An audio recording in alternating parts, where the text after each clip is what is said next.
अस्सलाम वालेकुम जी। दादा पोता शो के नए एपिसोड के साथ आपकी खिदमत में हाजिर हैं। मैं पिछले दिनों अपनी तरफ से बड़ा छलांगे मार रहा था कि मैं मैसेज मुका देते हैं। इस संडे को इतने मैसेज आए हैं, इतने मैसेजेस आए हैं कि रहे रब का नाम। और अब वो फिर 200-250-300 तक पहुंच गए। मैं उसको ले आया था 50 से नीचे, सारे बैकलॉग उड़ा दिए थे हैं। मतलब वो मैसेजेस पढ़े गए ना, किसी के अंदर सिर्फ हेलो लिखा होता है, किसी के अंदर ईद मुबारक भी सारी ख़त्म हो गई। तो जो है वो अब हम जो अप्रैल के मतलब के पिछले से पिछले हफ्ते में 22 अप्रैल तक पहुंच गया था। अब मैं अप्रैल में से निकल के मतलब कि अब 22 अप्रैल में से निकल के अब तकरीबन मई में दाखिल हो गया हूँ। अब ये पता नहीं आप तक कब ये पैगाम पहुँचते हैं, लेकिन ये है कि मैं वहाँ तक आ गया हूँ। आप भी अपना पैगाम अगर भेजना चाहें, कोई सवाल पूछना चाहें, हम जो हैं वो इस प्रोग्राम में इसी नीयत से बैठते हैं कि किसी मोमिन को एक लफ्ज़ भी मालूम हो तो वो दूसरे को सिखाए। तो हम इसी नीयत से बैठते हैं। हम एक दूसरे का इम्तहान लेने नहीं बैठते। ना आप मेरा इम्तहान लेने के लिए ये प्रोग्राम देखते हैं, ना हम आपका इम्तहान लेने के लिए। कोई पॉइंट स्कोरिंग नहीं होनी चाहिए। हो सकता है मुझे कोई चीज़ ना आती हो, मेरी नज़र से ओझल हो गई हो, वो आप मेरी रहनुमाई कर दें और मैं खुश दिली से कबूल करूं। और अगर आप जो हैं, अगर आपके यहाँ को कजी है तो मैं उसकी निशानदेही कर दूं। यूँ मिल मिला के हम हैं आगे बढ़ें और अपने आका सल्लल्लाहु अलैहि वसल्लम की सुन्नत को ताज़ा करें। क्या ख्याल? तो उनकी ज़ात वाला बाबरकात सल्लल्लाहु अलैहि वसल्लम की ज़ात के बाद तो किसी के पास अल्टीमेट आफाकी और आसमानी इल्म तो नहीं है ना। ये हमारा ईमान है, ठीक है। तो उसके बाद जो है फिर हम आपस में इसी तरह, यही इसलिए हुक्म दिया गया ना, एक दूसरे ने सिखाया करो। तो मैं अपना फ़र्ज़ पूरा करने आ जाता हूँ, तो आप भी अपना फ़र्ज़ पूरा किया करें। सवाल भेजें ऑडियो या वीडियो फॉर्मेट के अंदर। वीडियो फॉर्मेट में भेजेंगे हमें बड़ी खुशी होगी, हम उसको शामिल करेंगे, आपकी तस्वीर भी जाएगी, हैं, प्रोग्राम का हिस्सा बनेगी। तो लेकिन ऑडियो में भी भेज दें तो कोई हर्ज नहीं है। आप भेजें, हम उसका रिप्लाई करेंगे। आज का पहला सवाल। अस्सलाम वालेकुम सर, मैं हबीबुल्लाह भट्टी सर वाकई से बात कर रहा हूँ। सर आपका शो देखा, बहुत अच्छा लगा। सर मैंने एक सवाल पूछना था। सवाल मेरा ये है सर जी, आजकल एक ऐप आई है स्काई मीडिया के नाम से। इसमें जो VIP पैकेजेस होते हैं वो आप उनको परचेज़ करते हैं, फिर उसको मतलब आपके 42 डेज़ में पैसे पूरे होते हैं। फिर उसके बाद आप महीने का 28 रुपये आप कमाते हैं, मतलब सॉरी एक दिन का 28 रुपये आप कमाते हैं, महीने का 85 से 90 हज़ार रुपये आप कमाते हैं। तो आया मैं इस ऐप में इन्वेस्ट करना चाहता हूँ, आया मुझे प्लीज़ गाइड कर सकते हैं कि आया मैं इसमें इन्वेस्ट करूँ या ना करूँ? ना करें। दुनिया का हर फ्रॉड जो पूरी दुनिया में हो चुका है वो पॉन्जी स्कीम इसको कहते हैं, ठीक है। आपको मैं घेर रहा हूं, आप मेरे लिए 4 बंदे घेर के लाए और उन 4 बंदों को भी ड्यूटी लगाएं कि वो भी आगे 4-4 बंदे घेर के लाए। और वो जो आगे 4-4 बंदे 16 जो हो जाएंगे वो घेर के लाएंगे ना, उन 16 बंदों की ड्यूटी हो कि वो भी आगे 4-4 बंदे घेर के लेके आए, ठीक है। इसको पॉन्जी स्कीम कहते हैं, पिरामिड स्कीम कहते हैं, ठीक है। तो ये चाइना के अंदर पाबंदी लग गई, अमेरिका के अंदर भी उन्होंने रोप पिट के, अमरीकियों ने लुट के पाबंदी लाई थी, यूरोप के तमाम मुल्कों के अंदर पाबंदी है। इत्थे वो चूंकि खुला काम है और इस तरह, बल्कि पहली फुर्सत में इसमें इन्वेस्ट करने की बजाय पहली फुर्सत में सिक्योरिटी एक्सचेंज कमीशन की वेबसाइट पर जाके उनको रिपोर्ट करें ताकि इनको बैन किया जा सके, इससे पहले कि वो लोगों को लूट के निकल जाएं। आप जो है वो कर लें। अगर आपका पैगाम लेट शामिल हुआ है और उस वक्त तक आप उसमें दाखिल हो चुके हैं तो फिर जितना कुछ बचा है ना वो बचा के वहाँ से निकल आइए। जो बचा था वो लुटाने के लिए आए हैं, आखिरी गीत सुनाने के लिए आए हैं, ऐ नहीं कहना। जो बचा है ना वो उठा के वहाँ से निकल आए। लालच में मत पड़े, लालच बुरी बला है। ये बुजुर्ग जो हैं वो सदियों की तजर्बे के बाद कह गए हैं कि लालच बुरी बला है। और हर जो होता है ना लालची, उसके लिए अल्लाह तो वो लालची जब लालच में घर से निकलता है तो उसको लूटने के लिए एक झूठा और डाकू जो होता है वो भी घर से निकलता है, झूठा और चोर जो होता है वो भी घर से निकलता है, और वो लालची जो होता है वो लुट के जाता है अपने घर हर रोज उसके हाथ। ये पाकिस्तान के अंदर, इस मुआशरे के अंदर हो रहा है। आपने लुटने वाला नहीं बनना, ठीक है। बस यही मैंने अर्ज करना था। इस तरह की किसी स्कीम के नज़दीक ना जाइएगा।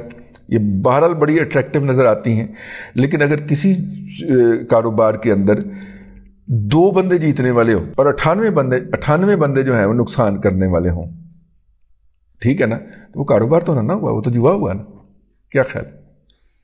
कारोबार तो ये है कि भाई 50 को नुकसान हो गया, ठीक है, 50 को घाटा पड़ गया, चलो 40-60 कर लो, यही होता है ना। 35-65 कर लो, चलो 30-70 कर लो, इसमें सिर्फ 2 या 3% जीत रहे होते हैं जो इसको लगा रहे होते हैं, ठीक। बड़े बड़े फ्रॉडी हैं यार इसके। ये आजकल पहुंचे हुए हैं इधर, आप पता नहीं कहाँ से बोल रहे थे, हाँ वाकैंट से। ये पंजाब पहले लाहौर से शुरू हुए थे। लाहौर में मैंने इन फ्रॉडियों का पीछा किया था बाकायदा दादा पोता शो के ज़रिए, और पीछा करके फिर सिक्योरिटी एक्सचेंज कमीशन से छापे पड़वा के इनको लाहौर से भगाया था। फिर लाहौर से निकल के इधर ये पिंडी चले गए, उधर मुल्तान चले गए। फिर हमने मुल्तान उनको फिर कहा सर जी उत्थे भी करन डे ने, फिर उन्होंने उत्थे छापे मारे और ये वहाँ से भाग के ना अब ये भक्कर, डेरा इस्माइल खान, अटक और जनाब डेरा गाजी खान, बल्कि राजनपुर, इन इलाकों के अंदर इन्होंने अपने एजेंट कुत्ते भर्ती किए हुए हैं जो सादा लो अवाम को लूटते हैं, लालची अवाम को लूटते हैं। अवाम को भी चाहिए कि वो किसी लालच में मत आए। अस्सलाम वालेकुम जी, मेरा नाम फैसल है, मैं रावलपिंडी से बात कर रहा हूँ और मैं एक इलेक्ट्रिकल इंजीनियर हूँ। मेरा ये सवाल है कि अगर पाकिस्तान की प्रोडक्शन कैपेसिटी हमें इंक्रीज़ करनी है तो उसमें हमें सस्ती चीज़ बनानी है और अच्छी क्वालिटी की चीज़ बनानी है। तो उसमें हमारे जो चाइना वाले भाई हैं उनके मुकाबले के प्रोडक्ट्स बनाना क्या हमारे लिए मुमकिन है? क्योंकि वो उनके पास जो वर्क फोर्स है वो भी सस्ती है, वो पावर भी उनकी सस्ती है और ज़्यादा स्किल भी है उनके पास। तो क्या चाइना एक बड़ा दरख्त है और हमारी मिसाल एक पौधे की है जो हम उसके नीचे हैं, तो क्या हम फल फूल पाएंगे? क्योंकि हमारी तो रही सही जो प्रोडक्ट्स हैं, ये कटलरी वगैरह जो बनती थी सेंट्रल पंजाब में, सियालकोट में, ये भी आहिस्ता आहिस्ता ख़त्म हो गई है। मेरे ख्याल गुजरात में कहीं पंखे वगैरह बनते हैं और वो भी जो है ना शायद मतलब ये दम तोड़ती हुई इंडस्ट्रीज़ हैं। तो हमारी जो इंडस्ट्री है उसके लिए कोई होप है? हमारी जो इंडस्ट्रियलाइजेशन है उसके लिए? भाई हमारा रब हमारे साथ है, आप इतने मायूस क्यों हैं? वैसे बाय द वे तनकीद करें मुआशरे के ऊपर, अपने ऊपर तनकीद करें, लेकिन तनकीद को इस लेवल तक ना लेके जाएं कि ज़िंदगी में उम्मीद का किरण ही आपके हाथ से जो है वो छूट जाए। तो प्यारे भाई, यस जो है वो हम सस्ती चीज़ें क्यों बनाना चाहते हैं? एक इंजीनियर के दिमाग के अंदर इतनी शिकस्त खुर्दगी क्यों है? हम क्यों सस्ती चीज़ें बनाएं? हम क्वालिटी की चीज़ें क्यों ना बनाएं? और हम क्वालिटी की चीज़ें बना सकते हैं भाई, हम क्वालिटी की चीज़ें क्यों ना बनाएं? हम वैल्यू एडिशन में क्यों ना जाएं? हमें मना किया गया, हमने सारी उम्र धागा ही बनाना है, ठीक है। अगर सेठ नहीं करता, चनियोटी शेख को मौत पड़ती है कि वो वैल्यू एडिशन में जाए, वो मर जाता है, ठीक है, उसका बेड़ा गर्क हो जाता है। और बेड़ा गर्क हो जाए उसका कि वो धागे पे लगा हुआ है, उसने कपड़ा नहीं बनाना, उसने डाइंग नहीं लगानी, उसने आगे गारमेंट में नहीं जाना, तो भाई जो नया एंटरप्रेन्योर है, क्यों कौमें बांझ, अपना हमारी माएँ बांझ हो गई हैं, उन्होंने नया एंटरप्रेन्योर जमना बंद कर दिया है। ज़हनी तौर पे वो दौले शाह के चूहे जम रही हैं या यूथिये जम रही हैं? नहीं यार, यूथिये थोड़े से हैं सोसाइटी के अंदर, बाकी इंसान हैं। उनको सिर्फ सिखाने की बात है कि बेटा ये मर्चेंडाइजिंग भी एक चीज़ होती है। मर्चेंडाइजिंग एक चीज़ होती है, आप कहीं से कपड़ा उठाते हो, कहीं से उसको रंगवाई करवाते हो, फिर कहीं से कटाई करवाते हो और फिर कहीं से सिलवाई करवाते हो और अपने बायर को सप्लाई करते हो। इसको मर्चेंडाइजिंग कहते हैं ना भाई।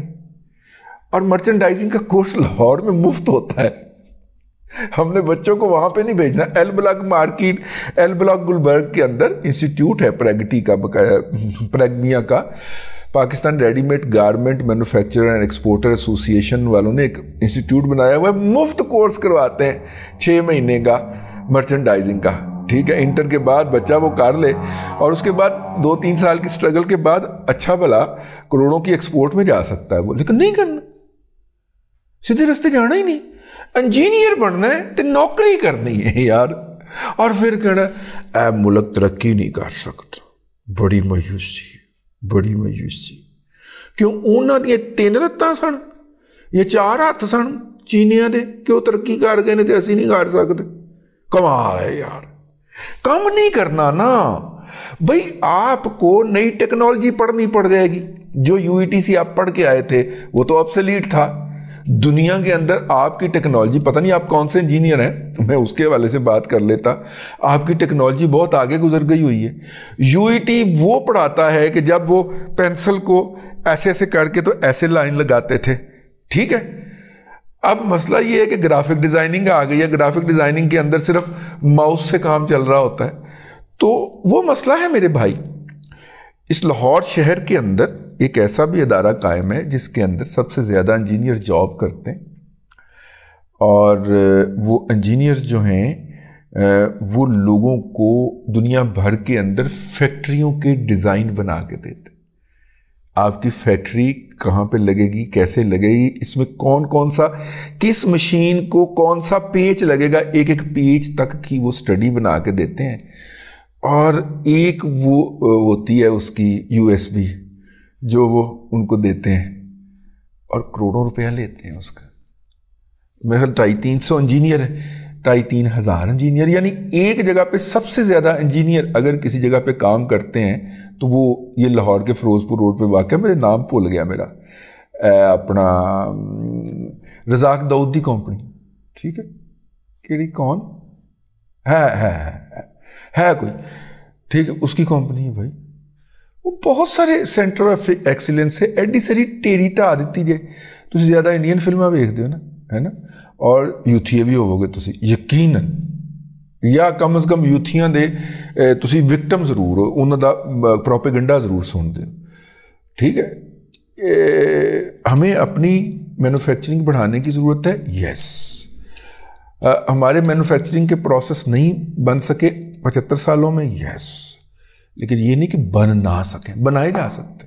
اسی ملک کے اندر ملٹی نیشنل آتی ہے اور انویسٹمنٹ کرتی ہے، اس کے بعد یہاں سے جانے کا نام نہیں لیتی، یہیں پہ بیٹھی ہے. 75 سال سے ملٹی نیشنل آئی جا رہی ہیں، کاروبار بدلی جا رہے ہیں، وہ اپنے کاروبار بدل لیندے نے. وہ دودھ تو پانی بیچن تے آ جاندے نے، ٹھیک ہے، گورا کرنے والی کریم بیچن تے آ جاندے نے، لیکن جاندے نہیں چھڈ گئے کیونکہ منافع بڑا ہے. ساڈے ملک وچ بھی منافع بڑا، باہر ایتھوں باہر ہی بڑا منافع. اب آپ آ جائیں، چائنا کا بڑا درخت اور اس کے نیچے ہم سروائیو کر سکتے ہیں. یس، ہم ہی تو سروائیو کر سکتے ہیں. دیکھیں چائنا چلا گیا ہے ٹریڈ وار کے اندر دنیا بھر کے پاس. اور آپ کے شاید علم میں نہ ہو، آپ پتہ نہیں کہاں بیٹھے ہوں گے، یہ شہر لاہور کے اندر جوہر ٹاؤن میں ایسے 2 آفسز کو جانتا ہوں جہاں پہ ورچولی بیٹھ کے وہ کام کر رہے ہیں. چائنا سے پروڈکٹ لیتے ہیں، میکسیکو میں ان کا ویئر ہاؤس ہے، وہاں پہ جا کے آف لوڈ کرتے ہیں، میڈ ان چائنا کا بنڈل ہٹا کے میڈ ان میکسیکو لگاتے ہیں اور امریکہ کو ایکسپورٹ کر دیتے ہیں. ٹھیک ہے، چائنا سے پروڈکٹ لیتے ہیں، دبئی میں لا کے ان بنڈل کرتے ہیں، ٹھیک ہے، دبئی سے دوبارہ لوڈ کرتے ہیں، تائیوان پہنچاتے ہیں، تائیوان سے ایکسپورٹ کرتے ہیں جاپان کو. اور خیری میری ان کی اربوں کی ایکسپورٹ ہے. یہ صرف لاہور میں بیٹھے ہو، ٹھیک ہے یار. دنیا کہاں سے کہاں گزر گئی یار. آپ کہاں ہیں؟ آپ یوٹیوب کے دور کے اندر، سوشل میڈیا کے دور کے اندر اتنی مایوسی لے کے بیٹھے ہوئے. مجھے آپ کی ذہنی حالت پہ رحم آتا ہے. تو چائنا براہ راست وار میں چلا گیا ہے مختلف ممالک کے، خاص طور پہ امریکہ کے ساتھ. اس لیے تو وہ اپنے بلاک بنا رہا ہے. وہ انڈیا کے ساتھ بھی جنگ بھی کر رہا ہے، ٹریڈ بھی کر رہا ہے. جاپان نے اس کا 1 بیلٹ 1 روڈ انیشیٹو قبول کر لیا یار. جاپان نے اس کے ساتھ براہ راست انگیج ہونے کا اعلان کر دیا. امریکہ کلا رہ گیا. یہ جو اس کے سب سے بدترین مخالف تھے چائنا نے ان کے ساتھ بھی ہاتھ ملا لیا. وہ اپنا ٹریڈ بلاک کر رہا ہے، ٹھیک ہے، رستے بنا رہا ہے ٹریڈ کے. تو لیکن یورپ اور امریکہ ڈرے ہوئے ہیں چائنا کے خلاف. تو ان کے ساتھ اس نے جنگ لڑنی ہے. لیکن چائنا کو ایسا پلیٹ فارم چاہیے ہم جیسا کہ وہاں سے ان کی پروڈکٹ آئے، یہاں پہ وہ میڈ ان پاکستان بنے اور آگے چلی جائے. کو 15 20 25 30 50% اس میں ویلیو ایڈیشن بھی ہو جائے. ایک بات آپ کو کس نے کہا چائنا کی لیبر سستی ہے؟ آپ کو یاد ہے 2008-9 کے اندر یہاں پہ چائنا کی لیبر آنا شروع ہو گئی تھی. ٹھیک ہے, جب ہمارا ڈالر 60 روپے کا تھا, نہیں جب ہمارا ڈالر 60 روپے کا تھا 5-6 کے اندر, یہاں پہ چینی مزدوری کرنے آتے تھے. میں نے یہ 2-3 فیکٹریاں لگتی ہوئی دیکھی, انہوں نے کہا یار اتنا اچھا ورکر ہم نے دیکھا ہی نہیں, نہ کوئی ایٹیچیوڈ نہ کوئی رویہ. ٹھیک ہے, سگریٹ پینے کا اور دوپہر کا کھانا کھانے کا آدھے گھنٹے کا وقفہ, صبح 8 بجے کام تو شروع ہوتا ہی تو شام 7 بجے تک سورج غروب نہیں ہو جاتا, کام کاردا رہتا. ٹھیک ہے, اور جا کے جناب سکون نال سگریٹاں کی ڈبی دے دی, بڑا خوش ہوں, پی کے سو جاتا کھانا چھانا کھا کے. تو میں نے ان سے پوچھا کہ وہ اتنے مطلب خیر پھر کیوں نہیں آتے آپ؟ بھائی جان وہاں پہ ایک مزدور جو ہے, آپ کی مزدور کی بیسک کم از کم تنخواہ جڑی ملنی نہیں, وہ 40,000 روپے سرکار ایس ویلے کرن جا رہی ہے. ٹھیک ہے, 30 تو ودا کے یا پتہ نہیں 22 تو ودا کے یا 25 تو بڑھا کے, میرا خیال پچھلی دفعہ 25 کی تھی یا 22 کی تھی, بل اس سے بڑھا کے 35,000 کرنے جا رہی ہے. وہاں پہ انسکلڈ ورکر کی بیسک تنخواہ آپ کو پتہ کتنی؟ 1.5 سے 2 لاکھ روپے اس وقت کے پاکستانی. تو بھائی آپ کیا بھیجتے ہیں؟ چائنا کی لیبر کہاں پہ سستی ہو گئی ہم سے؟ ٹھیک ہے, اس لیے بلکہ چائنا کو لیبر کی ضرورت ہے. اگر کوئی بندے کا پتر کام کرنے کے لیے جانا چاہے نا, تو یہ اربوں سے بہت بہتر مارکیٹ ہے لیبر کے حوالے سے. کام آپ کو آتا ہے تو وہ آپ کی قدر کریں گے. انہوں نے لاکھوں لوگ چاہیے ان کو, وہ تو آپ ذرا ان سے کھج کھاتے ہیں نا, ایک پروپیگنڈا ہوا ہے ان سے. تو اس لیے بھائی جان اتنی مایوسی اچھی بات نہیں ہوتی. آپ ہو سکتا ہے جس ایٹماسفیئر میں بیٹھے ہوں وہاں پہ مایوسی کی بات ہی کرنا فیشن ہو, میں تو نہیں کر سکتا اتنی مایوسی کی بات. چائنا جو ہے وہ ہمیں سپورٹ کر سکتا ہے, پش کر سکتا ہے, ترقی دے سکتا ہے. چائنا بہت ساری انڈسٹریز کے اندر گریجویٹ کر گیا ہے, ہم وہ انڈسٹری گھسیٹ کے اپنے ملک میں لا سکتے ہیں. ٹیکسٹائل اس میں سے ایک ہے. ٹیکسٹائل جب آنے لگا تھا تو ویسٹ نے سازش کر دی تھی, عمران احمد خان نیازی کو مسلط کر دیا تھا, اور اس بونگے باندر نے وہ والا مطلب انفراسٹرکچر ہم سارا بنا بیٹھے, سڑکیں بنا بیٹھے, بجلی گھر لا بیٹھے. ہم نے انہیں کہا یار یہ ٹیکسٹائل تم اکھاڑنے لگے ہو تو ہمیں دے دو. انہوں نے کہا چلاؤ گے کارے نال؟ ہم نے کہا مشین سے, بجلی سے. انہوں نے کہا بجلی تو ہے نہیں تمہارے پاس. ہم نے کہا پہلے بجلی کے کارخانے لگا دے. انہوں نے بجلی کے کارخانے لگائے, اوپروں باندر پہ گیا, اور باندر نے وہ مشین نہیں آنے دی. اب بجلی کا کارخانہ لا کے بیٹھے, لاگت لگ گئی, قرض بھی چڑھ گیا, اور سود بھی دے جا رہے, لیکن اس کا فائدہ کوئی نہیں. یہ بجلی کے کارخانے نہیں چل رہے. چلنے کیوں تھے؟ کیونکہ ان کے آگے فیکٹریاں لگنی تھی چائنا سے جو ڈسمینٹل ہو کے آنی تھی, اور وہ فیکٹریاں کہاں گئیں؟ افریقہ گئیں اور انڈیا گئیں. یہ کتنا بڑا اس نے ظلم کیا ہے عمران احمد خان نیازی نے. آپ کو صدیوں بعد جا کے, دہائیوں بعد جا کے پتہ اس کا احساس ہوگا کہ اس نے کیا ظلم کیا ہے, اور یہ کتنی بڑی سازش تھی. تو بھائی جان آپ جو ہیں وہ کیا بیچ رہے ہیں یار؟ اتنی مایوسی میں کیوں ہیں آپ؟ نکلیں اس مایوسی سے. چائنا پش کرے گا اور اسے کرنا پڑے گا ہمیں پش. بہرحال شکریہ, آپ نے میسج کیا. السلام علیکم رجی دادا, میں جمشید بات کر رہا ہوں سعودی عرب سے, ایک انجینئر ہوں اوورسیز پاکستانی. آپ کی ویڈیوز وغیرہ دیکھتا رہتا ہوں. اللہ آپ کو خوش خیریت سے رکھے, صحت ایمان کے ساتھ رکھے. کبھی موقع ملے تو ذرا اپنے والد کا آپ کے ساتھ تعلق کیسا تھا, اور آپ نے مطلب ظاہر ہے سونا کو مس کیا, تو کبھی میں نے سنا نہیں کسی بھی ویڈیو میں آپ نے ان کا ذکر کیا ہو. ذکر خیر کبھی کبھی کر دیا کریں, ہم بھی سیکھتے ہیں ظاہر ہے آپ سے. بس دعاؤں کی درخواست. شکریہ جی, السلام علیکم.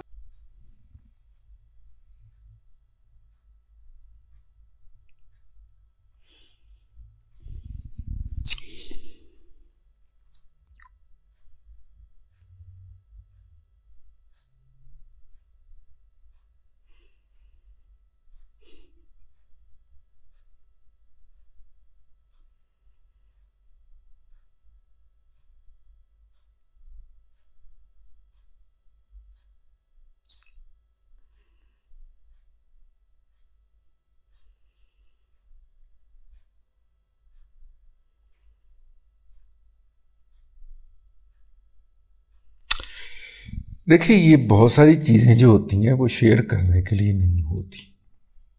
کچھ تعلقات, کچھ رشتے ایسے ہوتے ہیں جو بیان نہیں ہو سکتے, اسے محسوس ہو سکتے.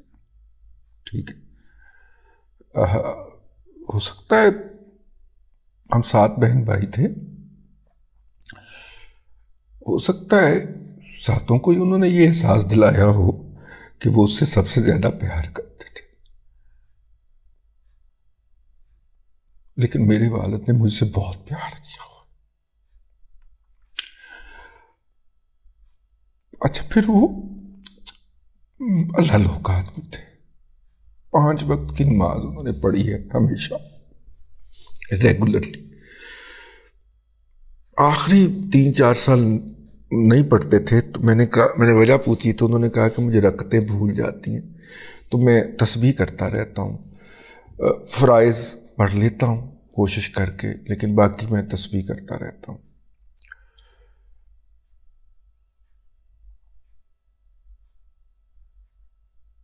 وہ اتنے عظیم آدمی تھے کہ ہماری دادی کے فوت ہونے تک ہمیں پتہ نہیں تھا کہ یہ ہماری سوتیلی دادی. انہوں نے اس طرح ٹوٹ کے خدمت کی اپنی سوتیلی والدہ کی.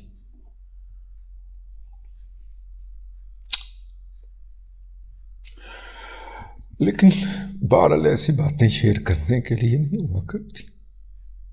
آپ نے جذباتی کر دی. اللہ آپ کو آسانیاں عطا کرے اور آسانیاں خلق خدا میں تقسیم کرنے کی توفیق عطا کرے.